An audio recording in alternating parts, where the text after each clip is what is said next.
the top permaculture ventures that I see right now, I think that there's always an unlimited need for teachers.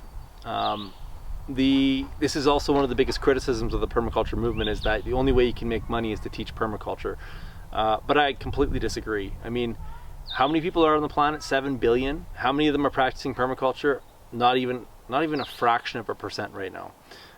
We have so far to go. I mean, that's like saying that we need less schools teaching engineering. Every city pretty much in North America has a university teaching engineering. If there's enough demand for that many engineering schools, we have a long way to go before we reach capacity in permaculture teachers. Like, we need so many permaculture teachers. The limitation in teaching, though, always comes in the teacher's ability to market themselves and get their word out.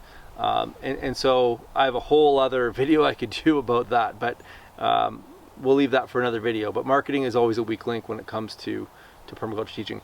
Permaculture consulting, I can't keep up this year. I'm floored by the amount of demand for large projects, small projects, rural projects. I don't get a lot of requests for urban projects, but that's because I think my staff send those off to other people. But there's a lot of consulting requests, and so the limiting factor there is having enough people trained, which comes back to the teaching piece. I think there's a really great opportunity for wood cook stoves in Canada, specifically ones that kind of are in alignment with the permaculture ethics, ones that are going to cook food, heat hot water, and heat your space. So I think like anything to do with kind of wood heating as it pertains to all of those different functions, I think would be really great. Perennial seeds. Things like Jerusalem artichoke, good King Henry, asparagus.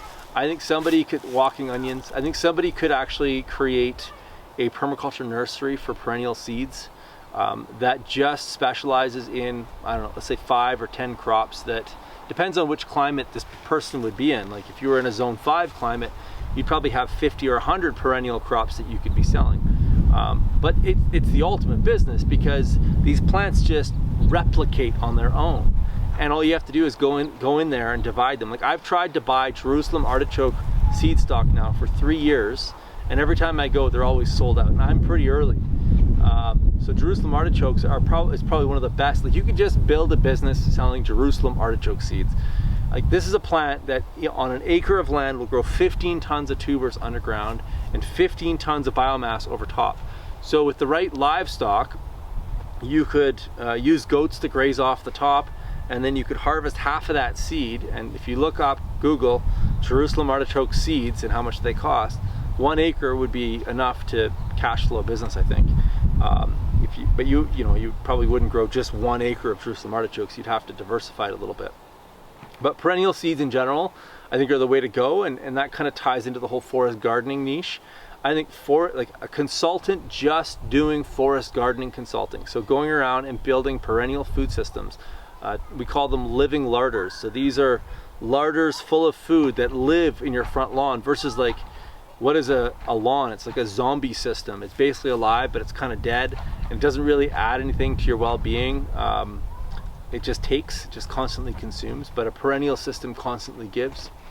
There was a great business in Guelph that I ran into that rented urban hens, and it was called Get Laid in Guelph. And it was just hilarious. This guy would go around and bring chickens to your house. He'd bring a portable coop and the fencing, and if the bylaw officer ever came, he'd be there within a day to pick the chickens up, and he'd rent it to somebody else in the neighborhood. It was just awesome, and a great name, obviously.